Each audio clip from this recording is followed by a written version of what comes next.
And now, your hosts, Sean Hastings, an author and voice actor with an honorary doctorate in woodwind horn repair.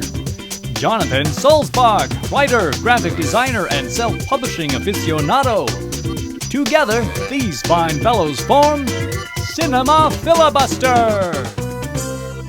And we're back. After many years. Many years. The Cinema Filibuster. Everyone, welcome to the Cinema Filibuster. I am Sean Hastings. And I am Jonathan Sulzbach. Well, this is a bit of a milestone, kind of a 7th or 8th anniversary.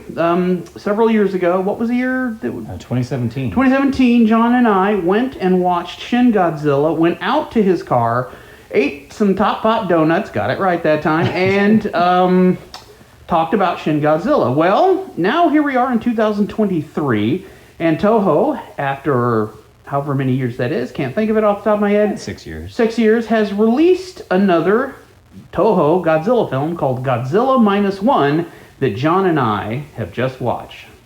So, John. Fun fact, before we launch into it, Okay. we saw it together at the Cinemark Cinema here in Abilene, Texas. Abilene, Texas, my hometown, my new old place of residence. So yeah, I'm spending a little bit of time with Sean. Yes. And seeing the sights of good old Abilene. Yes, Abilene, Texas. It's better than you think. It should be the motto of the town. So yeah, anyway, that's the context of this. Yes. So what did I think? Is that what you Yes, asked? the question being is, what did you think of Godzilla -1? I went into... I'm getting tripping over my words already. That's okay. I went into this film with no idea of what to expect other than what Sean had told me, that this was a period piece, and it was, well, it was a period piece. Right. That's about it. I didn't even know what it was rated, but I assume it was PG-13. Probably. For violence and... Yeah, destruction. It's Violence. a Godzilla movie, so... And kamikaze overtones, yeah. yeah, so, wow. I said to Sean when it was over, I said, wow. It's a wower, that's for sure. I'm a Godzilla fan from way back. I've been watching since I was a kid, watching the old Showa era stuff. And I can honestly say, and I broke this news to John not 30 minutes ago, that this is, in my opinion, the best Godzilla movie I have ever seen. I did not expect to get all weepy-eyed, emotionally invested in this adventure, because you go to Godzilla to see the monster cause destruction. Destruction, yes. In this film, I saw the monster cause destruction. And it grieves you. It grieves you. I was like, whoa, this is... It does. Oh, yeah. It's still a visual feast, but I feel like I want Godzilla to be killed now, destroy with fire. Yeah, because you saw people die. There was no, the building collapses, a guy looks up and goes, ah, and then he's gone. No. You see people get stepped on, you see buildings fall with people in it. Well, yeah, in classic Godzilla with the horrible dubbing, I'm kind of rooting for Godzilla to smash these... Oh, sure. These people that are just standing around like idiots. But here, they're treated like real people. And they give you some real people. One of the outstanding things of this, every Godzilla movie usually has what they call the human story. And it's usually, the scientists wandering around on a base underground going, how will we defeat Godzilla? Well, this takes place it's between 1945 and about 1946 and 7. Yeah. Right after the war, and Japan is absolutely devastated. And it's about a pilot who was a kamikaze pilot who, I think, listening to the better angels of his nature, said, I don't want to kill myself, so he ended up not. But kamikaze pilots that didn't, this is true historical fact. If you were a kamikaze pilot that came back, you were kind of, you're scum. Mm-hmm. You were looked at pretty badly for being a coward. And he has a lot, our main star, whose name escapes me, please forgive me, but he... I'll call him the hero. The hero. Something like Shishikimi, but... Yeah, our hero comes back and he's got it miserable. His parents are dead, his house is destroyed, but he ends up picking up a family. Honestly, as I'm telling John, the movie... Within a movie, you could have taken Godzilla out of this, and the story of a failed kamikaze pilot coming home and building a family out of, refugees and stuff was really good. Yeah, I was captivated by, I won't spoil everything, but the family I will. Yeah, he comes back to nothing, and not even that. He has less than nothing because he bears the guilt of being a survivor. He is -1. He is. And he doesn't even know if he deserves to live. Right. And the people around him, well, his neighbor in particular. She didn't think he did. So, yeah. I actually got kind of mad at her because I thought, you know what? It wouldn't have. She was mad that he didn't do it, and I was like, if he had, it wouldn't have changed anything. Your family would still be dead, and he would be dead too.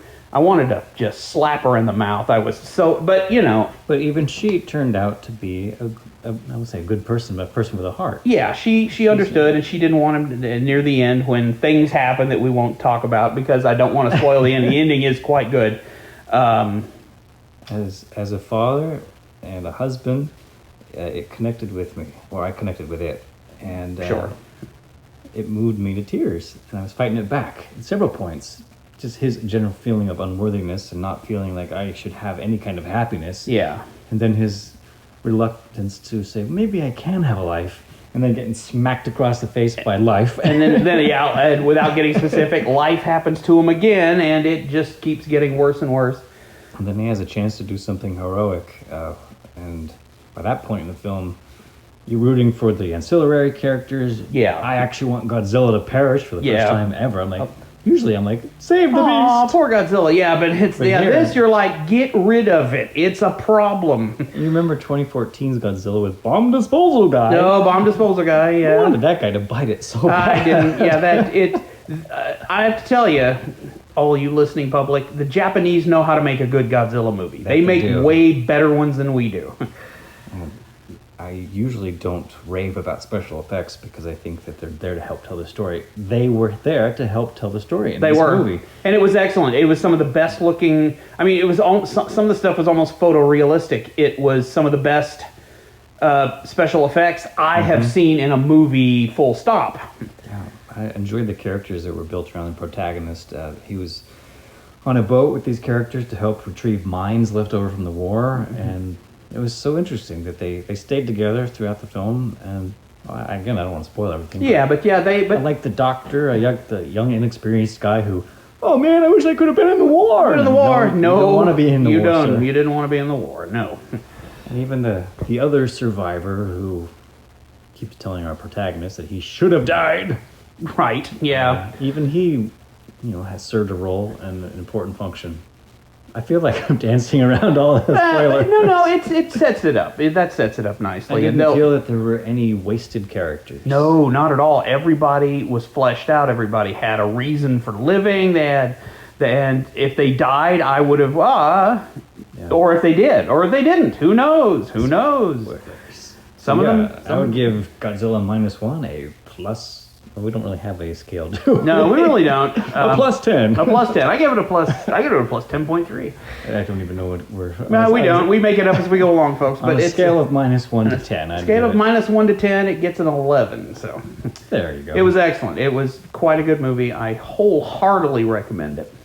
My only criticism had to do with the theater, having the sound cranked up so loud. It was loud. Yeah, we're a couple of old men these days, and I mean it was like the seats, and we weren't even in the theater where the seats rumbled, and when the booms happened, the speakers rattled our chairs. So yeah, it's an immersive. This is a spectacular event for theaters. You can see it when it comes out, of course, and home video and streaming services, but theatrically, it was... you need to see this in a big theater. You really do. It's an experience. This movie was made for the big screen. I appreciated that they didn't shy away from showing Godzilla, and there were a lot of different perspective shots of where he was in relationship to everybody else and the scale. And he looked. It's the realest Godzilla in terms of a realistic depiction of him. That other than the puppets were real, but this is. If Godzilla really existed, this is what I think we would see in a real world setting with Godzilla. Yeah. He behaved like an animal. That was something else I liked. He didn't. He, in the Showa era, in the Heisei era, he would walk kind of purposefully. But this, he's a beast on a rampage. He just was mad, and he was stepping on and crushing everything in his way. And it is this Godzilla hands down has the most powerful radioactive breath. When you see it happen, folks, you're like, oh heck, That's a little too, and let's just say it hits a little too close to home for the Japanese. So that made 3 times kind of a thing. This was definitely David and Goliath, but Goliath is 3 times taller than Goliath. Boy, yeah, now Goliath would have a problem. No offense, Superman might have a problem. Superman. It would be a fight. It would be a fight, don't get me wrong, but that would be a... Just Godzilla's sheer mass would be a challenge for Superman to overtake. Well, actually, there was a comic book. They in prep for this movie, they have a Godzilla in the DC universe. It's like a little mini series. Oh. Well, now they need to turn that into a movie. Well, it wouldn't be bad. Because it's sort of and it's not it's not this Godzilla, but it's for the legendary Godzilla. Oh, okay. But it's Superman versus that one. And Batman was versus some other one of the other monsters from the MonsterVerse. Batman, really? Yeah, there was a Oh yeah, no, he's got that bat plane's pretty cool, man. You don't underestimate the bat plane. So it was a positive experience. It was. We both enjoyed it. I liked it very much. Well, I'm gonna say this may be a part 1. We actually are going to have to leave here in a second, but Got a bank to rob. We got a bank to rob and some money to disperse.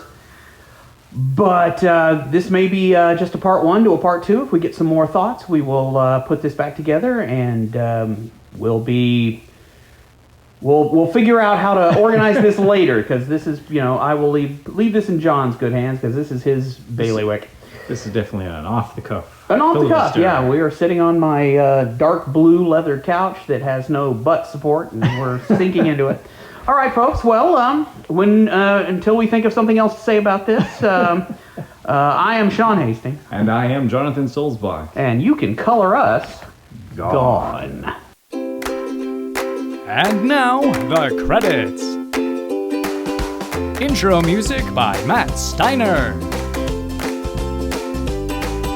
Outro music by Enrique Dibb. Show concept and creation by Sean Hastings and Jonathan Solzbach. Find us on Apple Podcasts, Google Podcasts, SoundCloud, and YouTube. Thanks for listening.